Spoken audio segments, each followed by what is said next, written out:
¿Existe una razón de que esto sea gracioso?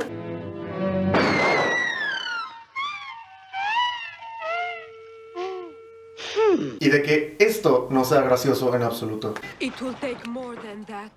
I'm sure you're right. La acción es la misma, se le dispara en la cabeza con un arma de fuego a un ser viviente, pero entonces ¿cuál es la diferencia? La respuesta no es precisamente que sea dibujos animados. ¿Por qué? Aquí tenemos lo siguiente. No es lo mismo que te estampen en la pared así que así.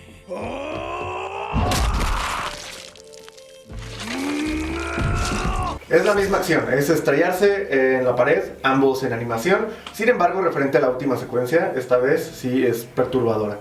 Este es un ejemplo de cómo la violencia también puede ser tomada con dramatismo y solemnidad dentro de la misma animación. Entonces la diferencia viene en cómo nos lo cuentan. Esto involucra el tono desde donde, cómo se ve, cómo se maneja, las circunstancias y hasta la textura de la imagen. La diferencia no es nada más que uno se haga con humor y el otro no. O sea, el humor se despliega a partir del nivel de realidad que se puede manejar tanto en animación como en la acción viva. Y el nivel de realidad y qué hacer con él es un tema que Disney atiende al momento de relanzar sus clásicos animados en live action. En el caso de Cenicienta 2015 se sigue el trazo del clásico animado, se basa en el guión producido por Walt Disney y mantiene elementos como la mayoría de todos los personajes de apoyo como los ratones, la madrastra y sus hijas, el príncipe, el rey, etc. La situación de humillación y esclavitud que vive Cenicienta, el hada, la magia y por supuesto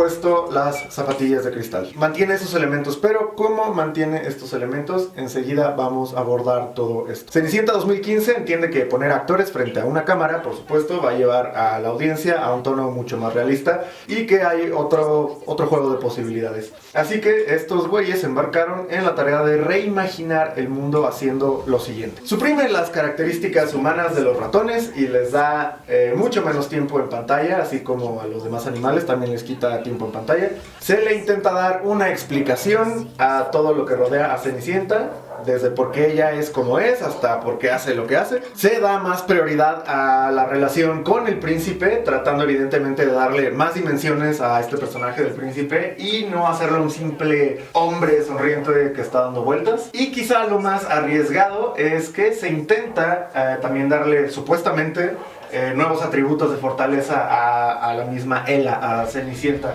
Hacer de ella un personaje más fuerte, supuestamente. Enseguida también vamos a abordar esa parte. Así que... Ups.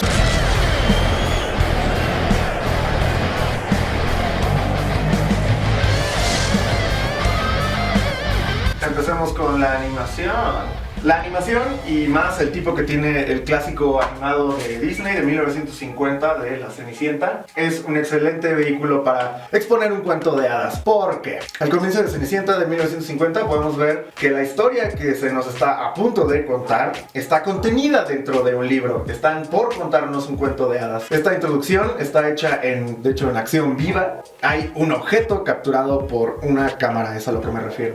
Esto es muy simbólico porque nos dice, o sea, nos están diciendo directamente que nos van a llevar de la realidad a un mundo que solo puede vivir entre las páginas, que es completamente congruente porque si bien una historia en un libro se encuentra entre las páginas, la animación en el caso de 1950 también se dibuja entre páginas. El simple hecho de ver personajes en dibujos nos va a llevar a las audiencias a entender que nada de lo que vamos a ver en sí es la realidad.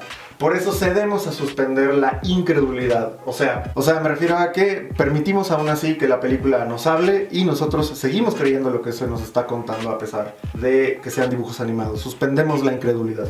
Es algo así como si un robot te insulta y decidieras tomarlo de forma personal. Por esta razón que nos permitimos creer que hay ratoncitos que hablan. Y la animación de Cenicienta 1950, por muy arcaica que pudiera parecernos ahora, no carece en absoluto de calidad. Y siendo un cuento de hadas basado en literatura, la animación de los 50 jamás llega a una imagen absoluta o detallada de cómo es físicamente ninguno de sus personajes o incluso locaciones. Los rasgos de los personajes están prácticamente simulados, la nariz de Cenicienta son solamente un par de marcas Es prácticamente una representación visual. En contraste con lo que estoy diciendo, muy distinto a Brave, por ejemplo.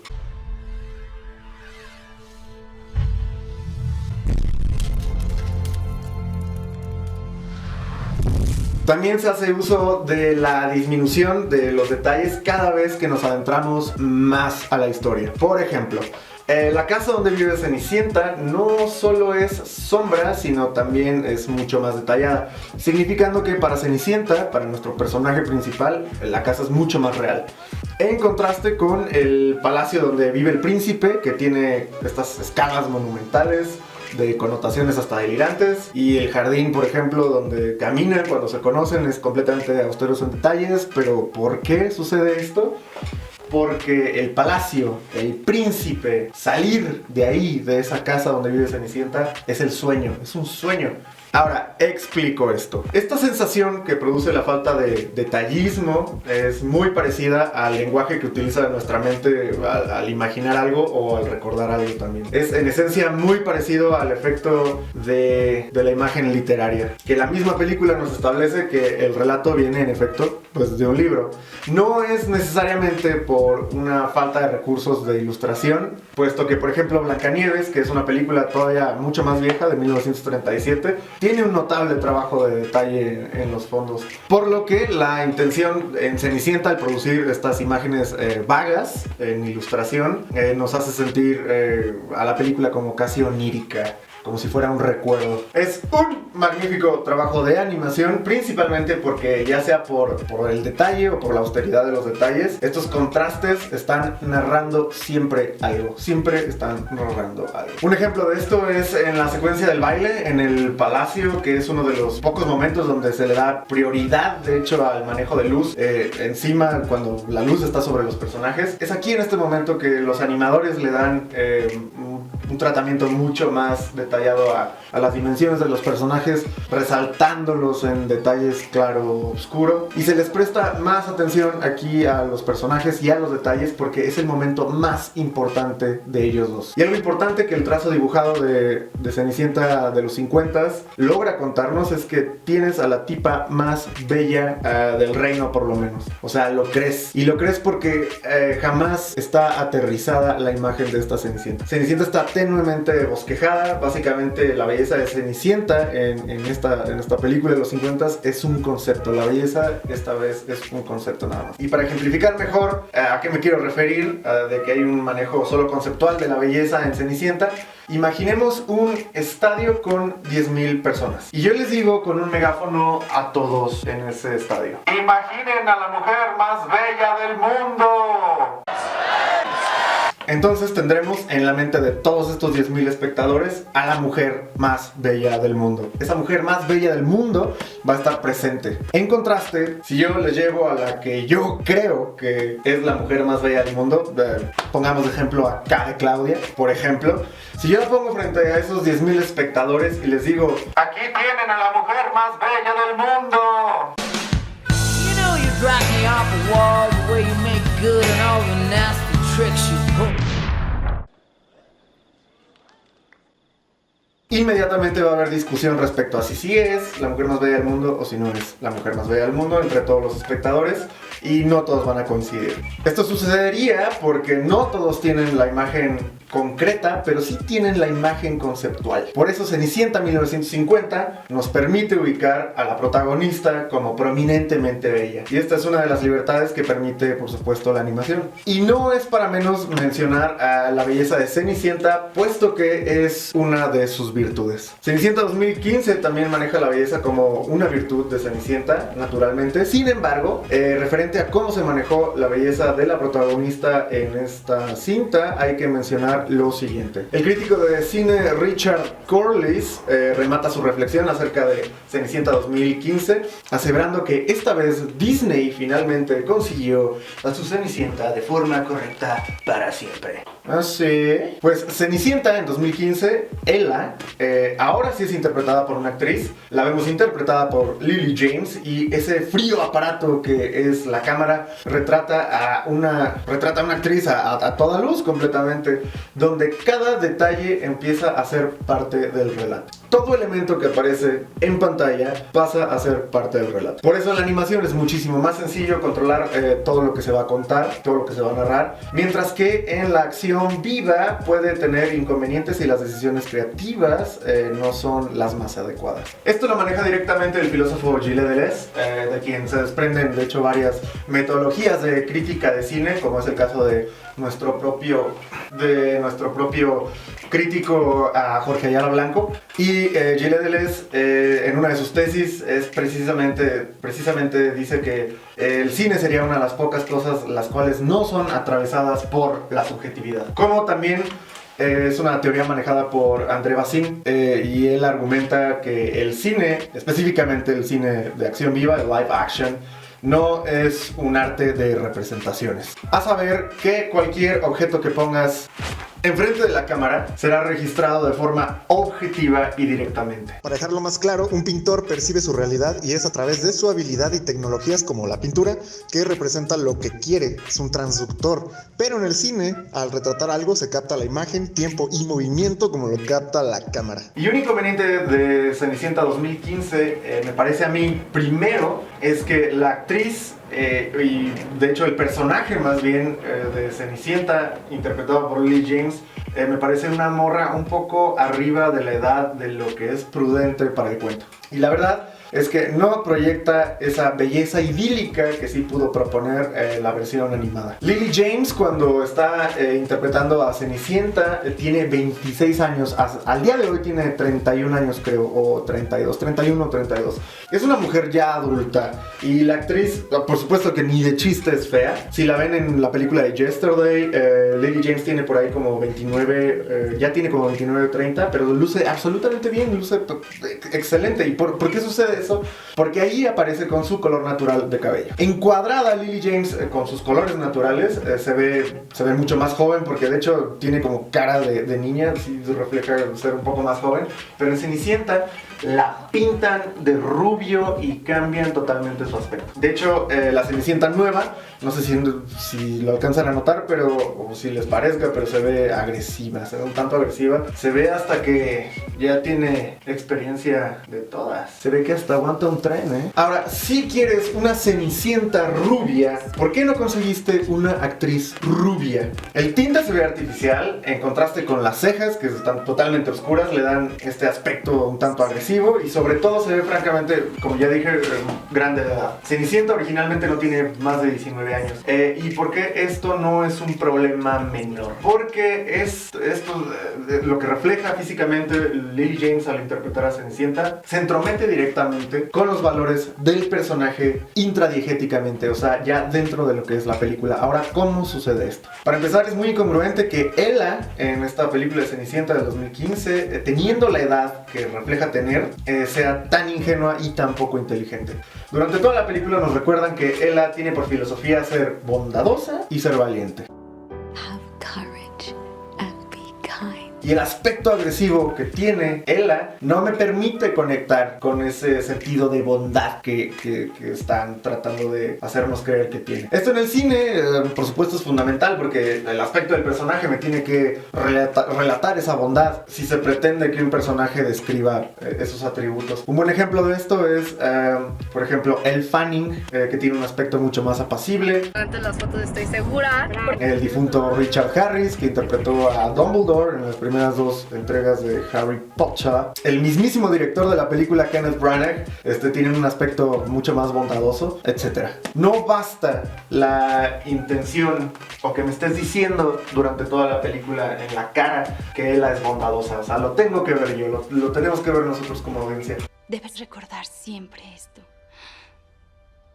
Sé valiente y bondadosa. Esto es el principio de un gran desacierto en la adaptación de este personaje para esta película. Y digo, es el principio porque todo esto se pone peor. Como dije antes, a mí me parece importante remarcar la belleza y la forma en la que luce Cenicienta, porque no es para menos, la película trata la belleza de Cenicienta directamente, y si lo pone en pantalla se va a tomar, nosotros lo vamos a tomar en cuenta. Ahora, de manera muy occidental y de manera muy griega, Cenicienta 1950 está ligando la virtud con la belleza. No lidia con un problema de la belleza como Cenicienta 2015, por ser una belleza idílica y conceptual, como lo acabo de explicar. Como ejemplo, dentro del cast, la hermanastra de Cenicienta está ridiculizada en su peinado y vestuario, pero es innegablemente una mujer muy bella. O sea, la actriz también es muy bella. Entonces, es muy poco creíble que pudiera tenerle tanta envidia a Ella. Ese es uno de los problemas en los que se embarcan al no hacer, al momento de la representación. Pero el físico de Cenicienta 2015 sí se enfrenta con limitaciones que la acción viva ofrece y que no pudo superar al estar sentada pues en esta dimensión real, ¿no? O esta dimensión de la realidad. Cenicienta 2015 intenta corregir lo que cree que es una banalidad que cometió Cenicienta 1950, y esta banalidad es que Cenicienta es bella, rubia, y el príncipe simplemente se enamora de ella por eso. ¿Y cómo lidia con esto, o cómo trata de enmendar esto Cenicienta 2015? Dándose a la tarea de tratar de dejar en claro que Cenicienta no es solamente atractivo físico, sino que son muchas virtudes, y recurren a explicar de dónde vienen dichas virtudes, todo el tiempo tratándonos de convencer de que esos valores específicamente son Valiente y bondadosa. Nos lo dicen en imagen, Sé bondadosa. Y sé valiente. nos lo dicen en el diálogo, y por si no te quedaba claro, nos lo dicen en la narración. En el valor y la bondad. Y la película, al autoexplicarse de manera explícita, genera un problema que no existía en 1950. Ese problema termina por hacer visible la pobreza del contenido de la personalidad de Ella en 2015. Por ejemplo, si Ella es más inteligente que sus hermanastras, como pretende hacernos creer la película, ¿por qué permite humillaciones que vienen de la nada si ella tiene 25 años y estando en su propia casa? Entonces tal pareciera que la gama de posibilidades que ofrece live action son confundidas con una obligación de generar una biografía para Ella. Si se embarcan en explorar la historia del origen de Ella, sus padres, la madrastra y sus hijas, es con el fin de mostrarnos un poco más de lo que no sabemos de estos personajes. Este remake comienza por mostrarnos a Ella desde pequeña, rodeada de un ambiente sobrecogedoramente amoroso donde no falta nada. Vemos que su madre le recuerda cada que puede que tiene que ser bondadosa y valiente. Así como también vemos que es la madre de Ella quien la está siempre incitando a hablar con los ratones de la casa. Esto, lejos de estar contando más acerca de Ella o de otros personajes, más bien comienza a demeritar las virtudes de Ella, porque se nos está diciendo, por ejemplo, que Ella no tuvo la iniciativa de ser bondadosa y valiente, y que tampoco su relación con los animales es genuina, sino que son enseñanzas de su madre. Sé bien que los animales nos oyen y también hablan si los escuchamos atentamente. Nos enseñan a cuidarlos. ¿Quién nos cuida a nosotros? En contraste con Cenicienta 1950, en el prólogo se nos deja muy claro que a una edad muy corta queda totalmente huérfana y a merced de la madrastra. Por lo tanto, sabemos que el generar una relación con estos animalitos que están por ahí en la casa, que la acompañan, es por convicción propia. Hay incluso una escena donde Cenicienta baja a la cocina a preparar el desayuno para todos en la casa, y encuentra a Bruno, el perro, soñando con que finalmente agarra a su archienemigo de la casa, que es el gato Lucifer. Y vemos a Cenicienta explicarle a Bruno que intente ver lo mejor de Lucifer y que trate de sobrellevarlo. Esto nos dice directamente que Cenicienta ha desarrollado una tolerancia a todas las adversidades que vive allá dentro de su casa, que ha corroborado esto y que le funciona. Y esto evidentemente lo aprendió en soledad y gracias a su propia inteligencia. Por otro lado, Cenicienta 2015 resulta en un personaje más débil por no tener estas iniciativas, y contrastan de forma más fuerte una vez que la madrastra llega. En Cenicienta 1950, el prólogo nos deja claro que es a la edad de más o menos que 5 o 6 años que Cenicienta pierde a su padre, pero en Cenicienta 2015 nos deja conocer a la madre de Ella y al padre. Nos cuentan la relación familiar y nos muestra que cuando la madre de Ella muere, padre de Ella decide casarse con una mujer con la cual no tiene absolutamente nada que ver. O sea, podemos ver claramente que no tienen compatibilidad en absoluto. no tiene nada de química, puesto que quien será la madrastra es una mujer que llega a casa siendo frívola, que disfruta de la fiesta, de la bebida, de la vida social, en contraste con quien fue su pareja, o sea, la madre de Ella, que toda la vida se dedicó a la familia. Esta relación es tan distante que hace parecer a esta señora pues más como una especie de hermana del padre de Ella, como si el padre de Ella tuviera la obligación de recibirla. Parece más eso que su prospecto de esposa. De hecho, en el mismo momento en el que ponen un pie en la casa, tanto la madrastra como sus hijas ya las notamos prepotentes, groseras y déspotas. Y es justo después de que llegan estas tres nuevas a la casa, es justo después de esto que el padre de Ella sale de viaje. Y estas tres mujeres nuevas en la casa, la madrastra y las dos hijas, comienzan a perpetrar abusos en contra de Ella. O sea, la idea de darnos un vistazo al origen de estos personajes es explicarnos de dónde vienen sus motivaciones y frustraciones. Y lo que sucedió es que todo este establecimiento de llegada no cuenta nada de la madrastra, puesto que nos dan exactamente la misma información que ya nos había dado Cenicienta en 1950. Tanto 1950 como 2015 muestran a una señora y sus hijas con un carácter abusivo. Este problema no existe en 1950 porque evidentemente Cenicienta, al quedar a cargo de su madrastra a la edad de 5 o 6 años, fue oprimida y apresada y esclavizada hasta que tiene 19 años. Regresando a Cenicienta de 2015, hay un mayor problema para sus personajes, puesto que en el momento en el que el padre de Ella sale de viaje, vemos a la madrastra inmediatamente comenzar a darle órdenes a Ella y a tratarla como si fuera su sirviente. El problema consiste en que al hacer eso, la madrastra estaría poniendo obviamente en riesgo su estadía en la casa. O sea, tratando a la hija del dueño de esa casa de esa manera, y al tener tan poco tiempo estando juntos, pues podría perder la relación la señora, ¿no? Así en corto. Entonces, ¿cuál es el problema? El problema es que hace de este personaje, la madrastra, un personaje, por supuesto, alguien desagradable, sí, obvio, pero sobre todo muy tonto. Por otro lado, él atiende a todos los comandos que esta señora le da sin necesidad de tener que atenderlos, puesto que aún todavía hay en esa casa, hay personal de servicio, todavía están contratados. O sea, a este personal de servicios se les despide después de la muerte del padre, pero ahí, aún en la casa, hay staff de servicio, y esto hace de Ella también una persona pues tremendamente tonta e ingenua. Asimismo, Grisela y Anastasia, las hermanastras, son descritas incluso por su propia madre como estúpidas. Shut up. ¿Qué tenemos entonces a raíz de todo esto? Tenemos que los valores que pelean aquí adentro, encerrados en la casa, son la ingenuidad y la torpeza de Ella, peleando contra la estupidez y la maldad de las hermanastras y la madrastra. Estos son los valores de nuestros personajes. Valores que no son en absoluto apreciables por las audiencias. Entonces nos da como resultado personajes bastante débiles. Y el momento de choque de estos personajes, que es lo que conocemos formalmente como drama, o sea, el choque de fuerzas, que de hecho es la columna vertebral de esta narración, queda totalmente anulado. Y por eso esta película falla tremendamente. Ahora, Cenicienta de 1950 está sostenida sobre un guión perfectamente estructurado y muy sólido. Que no sea excelso o perfecto, sea lo que sea que signifique eso, es otra cosa. Pero me refiero a que todos sus elementos de esa película están ahí por algo y están funcionando. La adaptación llega a ser brillante, no en pocas ocasiones, y no lo digo de forma arbitraria.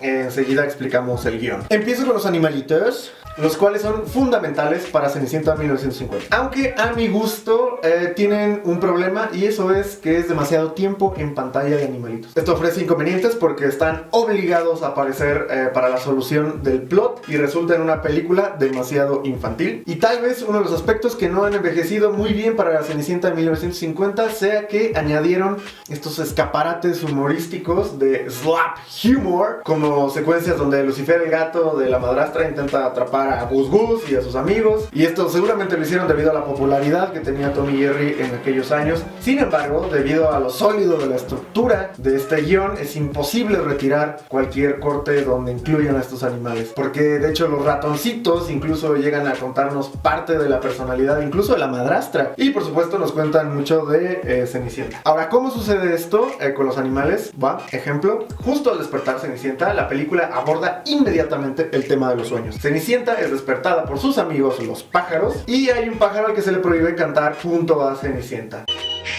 Pero escapa de esa censura y se posa junto a Cenicienta para poder poner un arreglo musical. Y recibe aprobación por parte de Cenicienta. Y a segundos de empezar ya se nos habla de lograr nuestros sueños, que es la poética general, es el discurso general de esta película. Vemos también que Cenicienta no se molesta por despertarse, a pesar de que los sueños o soñar es algo de lo que le trae más placer en esta vida a Cenicienta, sino que se molesta cuando las campanas suenan, porque es cuando comienza su vida de esclava. Oh, that clock.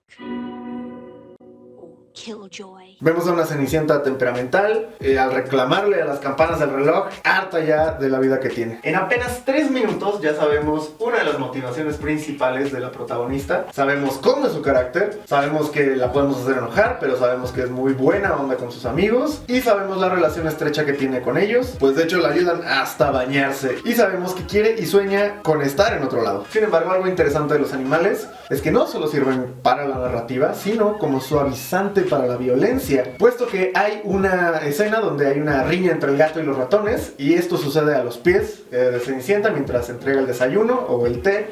Y mientras sucede esto, escuchamos por primera vez cómo es tratada, cómo la tratan a Cenicienta, que de hecho es violentada verbalmente por las hermanastras. Yes, Drizella. Y es una manera muy brillante de no sobreexponer la situación oscura de violencia doméstica que sufre Cenicienta. ¿Y por qué es brillante esto? Porque más adelante sí vamos a ver directamente y sin eufemismos visuales la humillación que se comete en contra de la protagonista cuando le rompen el vestido. Pero eso es un poco más adelante. Yes, Anastasia. En contraste, Cenicienta 2015 no quiere obviamente copiar la dinámica de Cenicienta del 1950 en pro de ofrecer relatar otras cosas, según ellos, y con tal de tampoco hacer una copia directa del clásico animado. Y para esto vuelve a los animales, ahora casi en su totalidad, animales.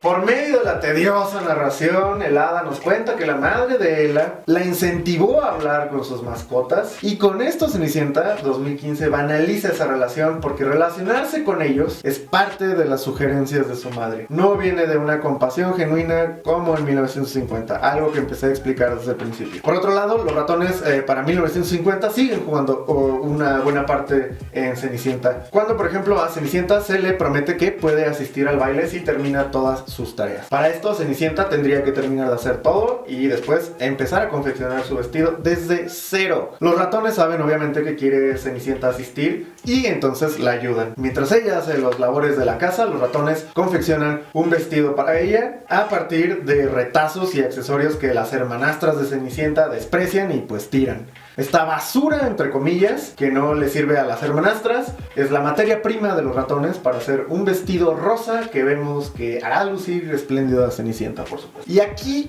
hay un momento muy poderoso, porque es debido a la relación familiar que Cenicienta tiene con los ratones. Pues debido a esto la ayudan y cantan con mucho entusiasmo mientras hacen el vestido.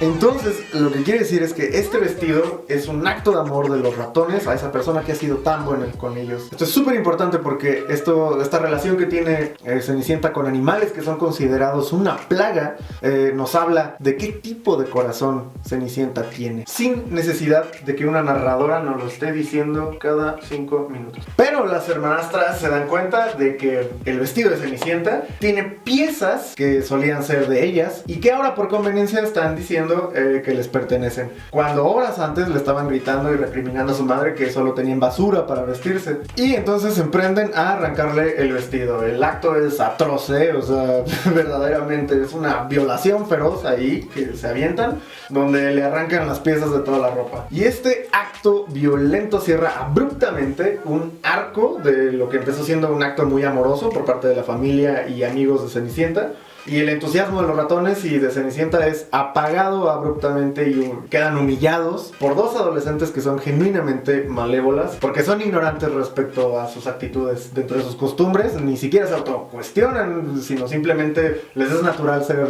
crueles contra Cenicienta. Por esa razón, destruir el vestido tiene un peso emocional muy duro, y al romper el vestido rompen por supuesto a Cenicienta, y la construcción de este momento emocional es brillante, comenzando con los ratones ayudando a Cenicienta, culminando con un episodio funesto y humillante. Y la razón de por qué digo que es brillante es porque es por lo potente que es, y al ser así de potente, la tristeza de Cenicienta la podemos sentir todos. Y parte de lo brillante que es esto es que este momento está construido, si se dan cuenta, desde el principio de la película, desde cuando vemos cómo es la relación que tiene Cenicienta con estos animales hasta este momento culminante, donde culmina el vestido y donde parece que sus sueños y ella se fueron al traste.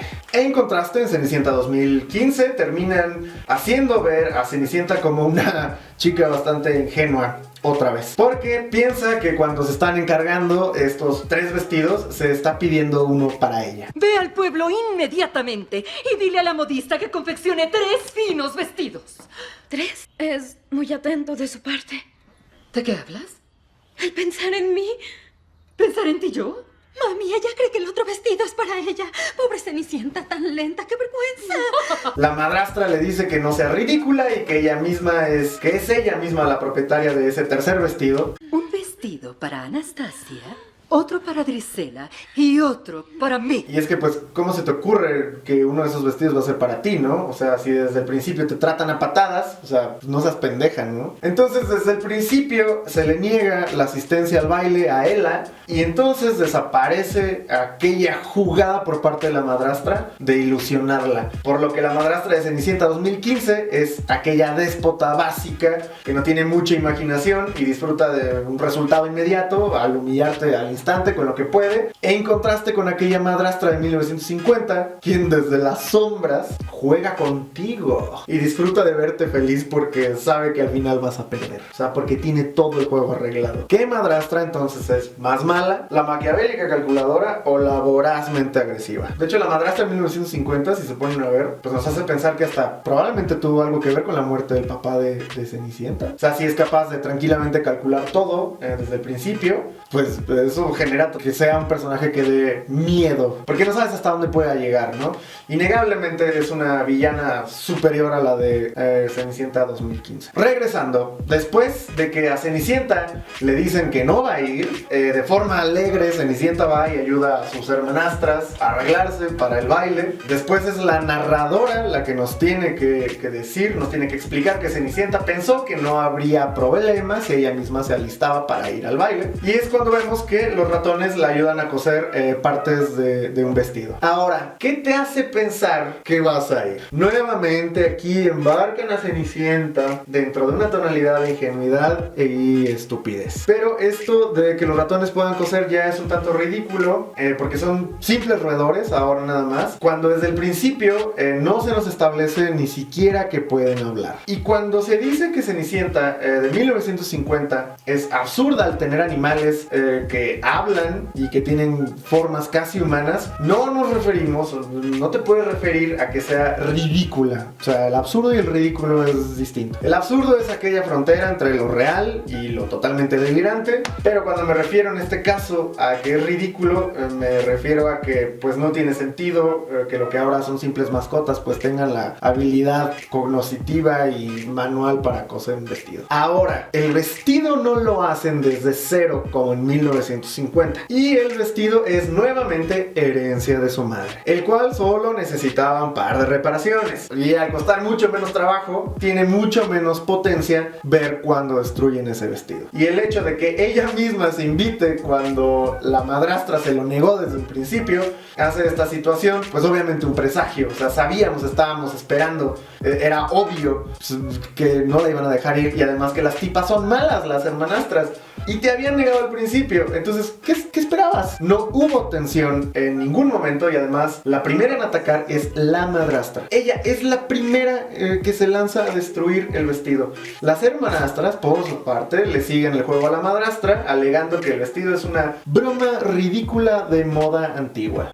It's a ridiculous old-fashioned joke. ¿Qué sucede con esta situación en 1950? Las hermanastras se tornan agresivas porque el vestido contiene partes de ropa que les pertenecía a ellas. Y esto nos hace sentir muy mal por los ratoncitos porque solamente querían ayudar y lo que terminaron haciendo fue meter en una situación horrenda a Cenicienta y terminan humillándola. Entonces eso bota en que nosotros, la audiencia, nos indignemos por lo que le hacen a nuestra Cenicienta y obviamente nos sentimos terrible por los pobres ratones que solamente querían ayudar. Y la situación en que nos meten a la audiencia es muy complicada en este momento, o sea, nos conflictúa. Por eso digo que es brillante cómo narran y cómo llevan a cabo y desde dónde construyen este momento. Mientras tanto, después de que destruyen el vestido, la madrastra por detrás, desde la lejanía, le justifica la acción, esta violación a sus hijas, porque el vestido, pues también es producto de un robo, o sea, eso es verdad. Pero ella simplemente se los permite a las hijas. Ella no toma acción y disfruta de ver la humillación. La madrastra del 2015 mete las manos.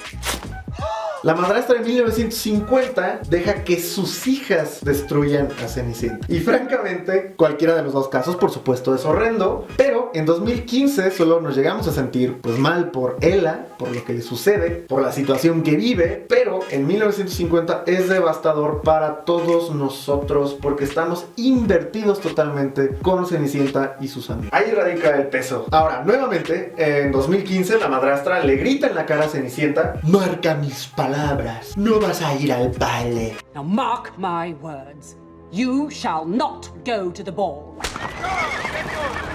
Y creo que está sobreentendido, ¿no? O sea, no creo que haya necesidad de decirlo, de hecho. Simplemente le destruyó el vestido o simplemente no le permite subir al carruaje y ya. ¿Y qué sucede con esto entonces? ¿Y en qué convierte esto a la madrastra? Pues deja de ser, ya no es una malévola como tal y pasa a ser nada más una verdadera maníaca.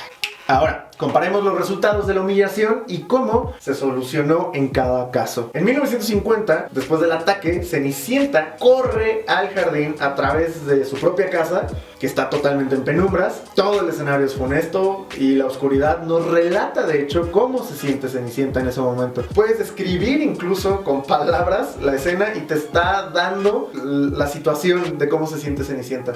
Cenicienta está atravesando por un momento muy oscuro. Es exactamente lo que ves en la película. Al llegar al jardín se utiliza a los animales para narrar las emociones de Cenicienta, cosa que también me parece absolutamente brillante, porque la película, debido a la animación que tiene, les hubiera sido muy complicado representar pues las complejas gesticulaciones, ¿no?, de un rostro llorando. Esta película entiende perfectamente la limitante que tiene debido a la naturaleza de su animación, y a pesar de que en esta secuencia el tema principal es la ruptura de Cenicienta, jamás le vemos el rostro a Cenicienta, jamás le vemos el rostro torcido de dolor. Todo esto se nos cuenta a través de las miradas consternadas de los animales que son sus amigos, y al ver la reacción de estos animales, sumado con lo que acabamos de ver, generan una secuencia muy poderosa. Ahora, en Cenicienta 2015, después de ser agredida, Ella se acerca a la puerta y ve partir el carruaje. Posteriormente sale y se postra sobre la fuente a llorar. Después de llorar, pide perdón a su madre y procede a ir a la parte de atrás de la casa. ¿Por qué va a la parte de atrás de la casa si primero fue hacia adelante? Pues porque ahí es donde vamos a encontrar al hada y ahí es donde están las calabazas para la siguiente secuencia. Ahora, esta observación no es para menos. ¿Por qué no es para menos? Porque primeramente Ella está atrás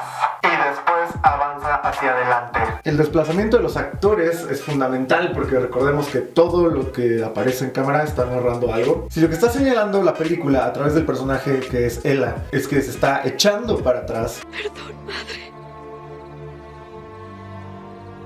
¿Cómo lo siento? Dije que sería valiente, pero no lo soy. Ya no puedo. Sería mucho más congruente que ella retrocediera. ¿Qué significa esto entonces? Que esta película no está interesada en el subtexto visual. Desisten de utilizar el lenguaje cinematográfico porque de todas formas te lo van a explicar a través del diálogo. El desplazamiento y movimiento de los actores se puede trazar justo antes de rodar la escena a través de una técnica que se llama blocking. Los interesados en saber un poco más de realización cinematográfica lo pueden buscar cómo se hace el blocking o qué es el blocking como tal en cualquier video de YouTube. Ahora regresando, a diferencia de Cenicienta 1950, sin una sola gota de diálogo la vemos atravesar su casa en completa oscuridad para finalmente romperse y mostrarnos su tristeza a través de los animales. Y esta secuencia está entonces manejada desde las emociones de Cenicienta como tal. ¿Qué pasa con esto? Que Cenicienta 1950 es más cine que Cenicienta 2016 a pesar de que sea animación. Posteriormente en ambas adaptaciones aparece el hada y es aquí donde por fin Cenicienta 2015 despega. Ahora sí se hace uso de las propiedades que le atañen a live action y se arremete con un festival visual donde transforman a Cenicienta, transforman a la calabaza, transforman a los animales, etc. Y se lanzan a llegar al palacio y entonces sí estamos envueltos en el viaje y por fin aparecen momentos mágicos. Por fin. Sigo prefiriendo el vestido de 1950, pero eso es mamonería mía. Y la película del 2015 de nuevo se detiene en este grandísimo viaje que acababan de emprender. Eso lo vamos a abordar en un segundo. Y al momento de regresar, de nuevo enciende motores la película y se vuelve francamente espectacular y es muy entretenido. En 1950 la secuencia es bastante ordenada, hasta elegante. Esa secuencia tiene una paleta básicamente de 2 colores. Mientras que Cenicienta 2015 lo hace absolutamente caótico. Lo vuelve verdaderamente acción y de verdad sentimos a Cenicienta en riesgo. Es mucho más emocionante y de ninguna manera 1950 supera este cierre de esta secuencia. A pesar de que la misma 1950 propuso esta secuencia hace 60 años. Y para finalizar, llegué a leer varias críticas de Cenicienta que apuntan a que Ella es finalmente una Cenicienta superior en fortaleza y decisión. Esto me parece absolutamente ridículo, esto me parece incongruente por todo lo que acabamos de mencionar. Y las razones de intentar convertir a esta Cenicienta 2015 en una persona más fuerte fue un intento fallido de dimensionar con más fortalezas a su protagonista. ¿Y por qué digo esto? Porque la película que tratan de corregir, o sea, Cenicienta del 50, por sí sola es no solo una película que contiene a una Cenicienta superior a la del 2015, sino que parece que se les olvida que esta es una película totalmente de mujeres. Cenicienta es nuestra protagonista, la antagonista es la madrastra, junto con sus esbirros, las hijas. El hada es una mujer poderosa y por el otro lado el príncipe básicamente no aparece y de hecho contiene solamente una línea de diálogo en toda la película. Nos podemos dar solamente una vaga idea de la personalidad del príncipe por su sonrisa, pero pues jamás se nos cuenta mucho más acerca de él. Y los hombres que aparecen en pantalla son el rey y el duque, quienes son verdaderamente una caricatura de hombres. De hecho son, a pesar de que sean humorísticos, son codiciosos, con poder y hasta un poco peligrosos. Sin embargo, también son muy estúpidos. De hecho, hay una escena donde el rey explica al duque lo que él piensa acerca del amor y vemos 3 libros contenidos por 2 figurillas. El rey golpea los libros fuera de la mesa para poder unir las figuras simbólicamente mientras explica que su hijo, el príncipe, necesita encontrar a alguien. Y funciona como humor completamente inteligente al mismo tiempo de que está narrando esto que estoy explicando. ¿Dónde viene el humor? Esto está súper curioso, pero los libros que golpea fuera de la mesa son, uno es de Homero, otro es de Platón, que Platón contendría idealizaciones del amor. En Homero, la Ilíada cuenta como Helena, la griega, se fuga con Paris a Troya. Platón es de donde viene el concepto de amor platónico. Ideas que el rey no tolera en absoluto y las golpea fuera de la mesa, significando que no está interesado en la idea del amor y que ve las relaciones básicamente como lo hace un rey, o sea, simplemente como medios para conseguir algo, ¿no? Pero el último libro que aparece ahí es Rabelais, François Rabelais. Y es muy chistoso porque es básicamente un chiste escatológico que pusieron ahí dentro de la película. O sea, es un chiste de pedos y eructos. Porque tiene el rey un libro de literatura universal, uno de filosofía, y el último libro es un autor que es vampiro famoso por sus historias estas de Gargamel, que están repletas de sexo y de pedos. Es como si alguien dijera que sus películas favoritas son las de Fellini, las de Ingmar Bergman y las de La risa en vacaciones, ¿no? Ah, claro, Cenicienta 2015 también hace un chiste escatológico de la siguiente manera. Wow. Cenicienta 2015 se lanza también a darle más dimensión al personaje tanto del rey como del príncipe. Y sí, me parece un acierto que ya que se maneja este tono un poco más solemne para la realeza, el rey sea un hombre pues más serio, que se note como más sabio. Al menos en actitud parece sabio, ya que después lo vemos que es un hombre que se contradice a sí mismo. Una princesa, Kit. ¿Es una princesa o nada? Al querer casar a Kit con la princesa española, pero al final en su lecho de muerte le dice a Kit, le dice a su hijo que se case pues por amor, ¿no? Debes casarte por amor. Y por otro lado, aquí hay algo chistoso, pero la película nos empuja nos está obligando a ver al duque como un antagonista, algo así como un enemigo del amor total. Pero de forma objetiva, a mí me parece que, o sea, si lo vemos como tal, es todo un patriota. Tal vez alguien le impide que hable. No pierda la esperanza, Kit. Al contrario, piérdala y adquiera sabiduría. El pueblo quiere garantía de que el reino está seguro, de que el rey tiene una reina y de que habrá un heredero. Es un patriota preocupado por el futuro del reino, o sea, mientras que el príncipe pues es un niño caprichoso, mimado, que quiere simplemente quedarse con ella, a pesar de las repercusiones que esto tenga. Seguro, soy el nuevo rey y deseo buscar a la princesa misteriosa. Aun si ella no desea que la busquen, tengo que verla otra vez. Ahora, es interesante el príncipe. Interesante en el sentido de que estas tesis, por llamar de alguna manera a los personajes, están tratando de no ser iguales a su antecesor de 1950. Al mismo tiempo que se deconstruyen a lo largo de la película en personajes mucho más débiles, como el caso de la madrastra y sus hijas y Ella, que es lo que estamos mencionando. Y en ocasiones se vuelven por demás curiosos, peculiares estos personajes. ¿A qué voy con esto?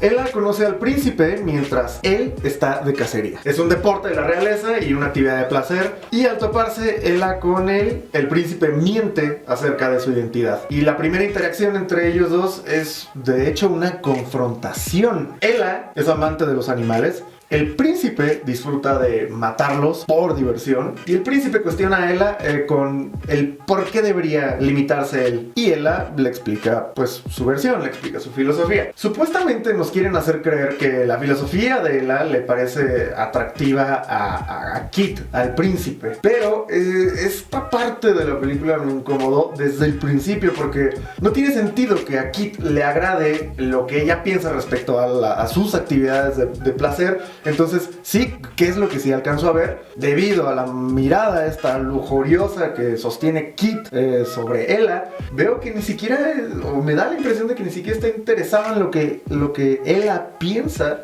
sino que es más bien un interés sexual encima de todo. Donde el príncipe está pues ahí en el caballo viéndola, casi jareando. Y esto se vuelve aún más incómodo cuando Ella, de la misma forma, acepta ser, pues, cortejada. Otros seguramente sufren más. Y por eso, lo mejor es ser valientes y bondadosos. También lo pienso. Y a ver, ellos se conocen a esta altura del relato, que es, de hecho, antes de la mitad de la película. Ella intenta ver de nuevo a Kit una vez más, el día que es el día del baile, y esto hace que el propósito de la zapatilla quede completamente nulificado. Es más, hace ver a Kit como alguien caprichoso que va a manipular cualquier situación para conseguir, de hecho, lo que quiere. Y efectivamente lo hace porque el baile le sirve a Kit como trampa para poder acorralar a Ella y acercarse más a ella. Si recordamos en Cenicienta de 1950, Cenicienta llega al baile y nadie la conoce, y su madrastra no la reconoce. El príncipe la ve y simplemente cae enamorado y comienzan a bailar, sin explicaciones, sin mucho que decir, justo como en un sueño. Y el sueño está reflejado de manera magnífica, el manejo del entorno, etcétera, lo que estuve explicando al principio. Y cuando el hechizo se acabó y Cenicienta tuvo que salir corriendo, no supo con quién bailó. El príncipe, tengo que ver al príncipe. ¿El príncipe? Pero no sabes que yo... él tampoco supo con quién bailó, y es cuando pierde Cenicienta la zapatilla, y la zapatilla va a ser la única forma que va a tener el príncipe para poder encontrar otra vez a aquella chica misteriosa con la que estuvo bailando. Por otro lado, el príncipe de Cenicienta 2015, desde el principio, se encuentra en un nivel de ventaja total. Él sabe quién es Ella, sabe de ella, al menos sabe que es una plebeya, y sabe que tiene todo el poder del reino para quedarse con quien sea. Es un juego pues mucho más burdo que radica la magia del primer encuentro que tiene Cenicienta con el príncipe, que sí consigue Cenicienta 1950, porque de hecho es mucho más puro en todo sentido. Cenicienta 2015 hace del primer encuentro un cortejo de connotaciones totalmente sexuales, incómodas de ver incluso, así mismo como el segundo encuentro, que es en el baile, y donde nuevamente se sexualiza el encuentro. Posterior a esto hay una escena donde se conocen un poco más en el jardín atrás del palacio y se vuelve a tornar en un tono sexual. No, no es correcto. Sí lo es. No lo es. Sí lo es. No lo es. Se torna sexualmente tensa la escena otra vez. Ella tira la zapatilla y el príncipe se la mete, la zapatilla. Pero se la pone, le pone la zapatilla nuevamente bajo todas estas miradas de acecho. Ya está.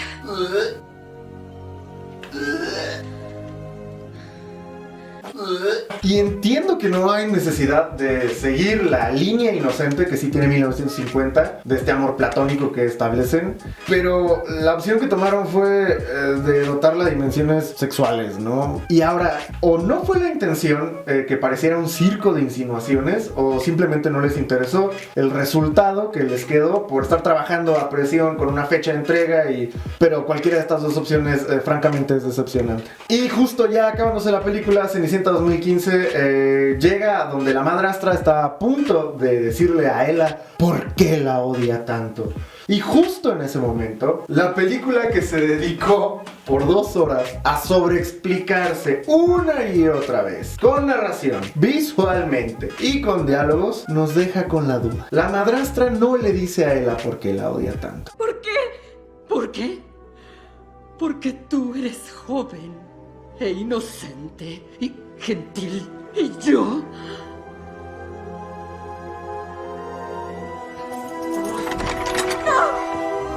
Y la encierra. Posterior a eso, el contingente del rey encuentra la casa y los ratones, que son abiertamente más inteligentes que la propia Ella, abren la ventana porque se dan cuenta de que su dueña es un flan total y que no puede hacer nada por ella sola. Le abren la ventana para que se escuche el canto, y uno de los oficiales del rey es el que sube por ella y la tiene que bajar a Ella para que le prueben la zapatilla, a pesar de que esto no es necesario porque el mismísimo rey, el mismísimo Kit está ahí presente. Ahora, reflexionando, el éxito de Cenicienta 1950 es aún, de hecho, más representativo que las toneladas de dinero que pudo o que consiguió Cenicienta 2015. ¿Por qué?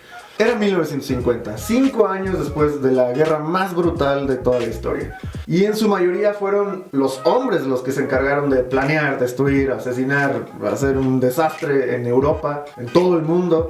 Y lo que menos quería la gente hubiera sido una película donde se vieran hombres de acción, que sí las hubo, pero esta película de animación fue básicamente un respiro. El hecho de que esta película nos llevara a otro tiempo, quién sabe a dónde, donde una muchacha se libera del yugo de su madrastra y viviera feliz el resto de su vida, y que se quede con nosotros, bueno, que se quedara con las audiencias la idea de que los sueños los podemos realizar, se pueden alcanzar, pues fue un respiro para todas las sociedades occidentales después del super azote de la guerra. Si pudiera hacer una analogía de combate respecto a estas dos películas, podría decir que en mi ring de boxeo, Cenicienta 2015, es que no es que haya quedado noqueada en la lona, es que ni siquiera se presentó a pelear. Para mí gana rotundamente Cenicienta de 1950. Recuerden que esto no es crítica de cine, todo lo que dije puede ser desmontado, refutado o debatido, así que si desean hacerlo pueden ir a los comentarios. Y esto es para incentivar el diálogo, así que díganme para ustedes cómo quedaron este par de películas y por qué. Y pues a discutirlas, ¿no? Suscríbanse, píquenme la campanilla y nos vemos por ahí otro día en otro video. Chao.